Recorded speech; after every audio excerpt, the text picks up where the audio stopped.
कानपुर में 12 वफात के जुलूस के दौरान एक तनाजे में रावतपुर पुलिस ने एफआईआर दर्ज की है। ये तनाजा उस वक्त शुरू हुआ था जब आई लव मोहम्मद का बोर्ड लगाया गया। इस बोर्ड से इलाके में तनाव बढ़ गया। हिंदू तंजीमों ने इसकी मुखालिफत की है और मौके पर हंगामा भी हुआ। पुलिस ने फौरी तौर पर पहुंचकर हालात को काबू में किया। पुलिस ने अब सीसीटीवी की बुनियाद पर कार्रवाई करते हुए 8 नामजद और 15 नामालूम लोगों के खिलाफ केस दर्ज कर लिया है, जिसके बाद पूरे मुल्क में नाराजगी देखने को मिल रही है।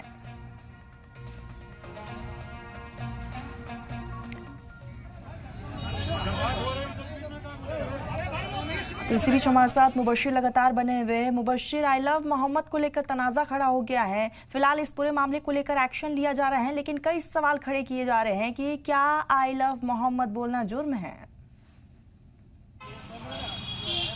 बिल्कुल, देखिए कानपुर में जिस तरीके से मामला सामने आया उसके बाद से पूरे मुल्क के अंदर एक गुस्सा ज़रूर है, क्योंकि मोहम्मद सल्लल्लाहु अलैहि वसल्लम एक ऐसी शख्सियत, अल्लाह के एक ऐसे रसूल, इंसानियत के लिए एक ऐसा पैगाम बनकर जो दुनिया में आए, और उसके बाद जो है उनके नाम पर अगर उनसे मोहब्बत के नाम पर इस तरीके से एफआईआर रजिस्टर की जाती है तो कहीं ना कहीं मुसलमानों में गुस्सा लाजमी भी बन जाता है। कुछ लोग हैं, एक बार मैं कोशिश करूँगा क्योंकि मैं इस वक्त तुरंगमान गेट पर मौजूद हूँ और कोशिश करूँगा उनसे पूछ सके।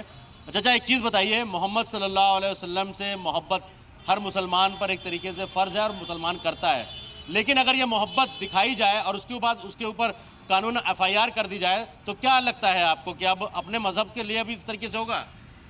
मजहबी बात या पैगंबर की बात सरकार के अंडर में नहीं आनी चाहिए जी। ये हमारा मजहबी मामला, ये हम ही तक रखो, सरकार का कोई मतलब नहीं।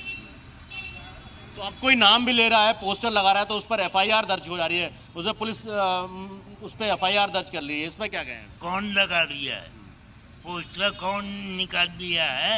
मुसलमानों ने लगाया था आई लव मोहम्मद के नाम से, कि मोहम्मद से प्यार करने के लिए उन्होंने पोस्टर लगाया आई लव मोहम्मद, उस पर एफआईआर कर दी गई कानपुर में इस तरीके से। तो आपको लगता है ये सही है? नहीं, आई लव यू ये गलत। अच्छा, हाँ, ये अल्फाज गलत। इंग्लिश में है इसलिए? हाँ, अच्छा, उर्दू ही में होना तो चाहिए। मोहम्मद से मोहब्बत के लिए किसी जो कोई भी भाषा हो, कोई भी लैंग्वेज हो, तो उसमें किसी तरीके की दिक्कत तो नहीं होनी चाहिए? नहीं, पोस्टर में तो दिक्कत ही आएगी ना, कहने में दिक्कत नहीं है, बोलने में दिक्कत नहीं पोस्टर है। लगाने पे दिक्कत होगी? हाँ, पोस्टर पे दिक्कत है, इसी वजह से एफआईआर की जाती है। हाँ, पोस्टर पे दिक्कत है, इसी वजह से एफआईआर की जाती है। यानी अब जगह जगह जिस तरीके से पोस्टर्स लगाए गए उसके बाद पुलिस में बयान दिया गया, 25 लोगों के खिलाफ ये मुकदमे दर्ज हुए हैं, 8 नामजद हैं और इसमें से 17 लोग जो हैं वो जो है अभी अज्ञात बताए जा रहे हैं। हालांकि कानपुर का जब ये मामला निकल कर सामने आया उसके बाद से तरन्नुम पूरे मुल्क भर में इस बात को लेकर जाता है कि अपने मजहबी हकूक में अगर मोहम्मद सल्लल्लाहु अलैहि वसल्लम के मोहब्बत का इजहार किया जाता है तो उसके नतीजे में एफआईआर दर्ज की जाती है। मुबशिर, लेकिन सबसे बड़ी बात यह है कि right to freedom of speech भी ये कहता है कि आप अपनी बात को इस आज़ाद मुल्क में रख सकते हैं, लेकिन उसके बावजूद इस तरह से आई लव मोहम्मद बोलने पर कार्रवाई होगी। बिल्कुल तरन्नुम, देखिए ये freedom of speech that is a different part of that, कि आप इस चीज़ को एक चीज़ समझिएगा, हम क्या बोल रहे हैं ये मेरा ज़ाती मायना है, लेकिन मैं किसके लिए बोल रहा हूँ ये बहुत अहम होता है।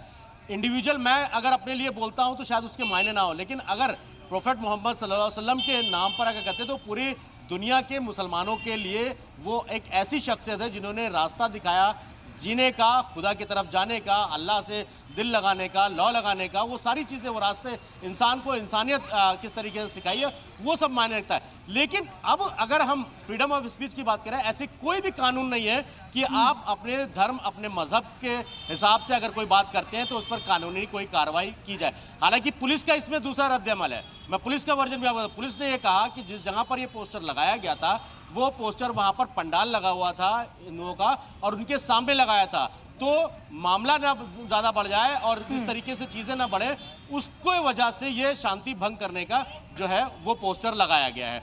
अब देखना यह है कि जिस तरीके से मामला दर्ज हुआ है, सियासी उफान भी जारी है, बयानबाजियां भी जारी है। तरन्नुम, बिल्कुल मुबशिर, देखने वाली बात यही होगी कि इस पूरे मामले को लेकर क्या कुछ एक्शन होता है। फिलहाल तमाम जानकारी के लिए बहुत बहुत शुक्रिया आपका।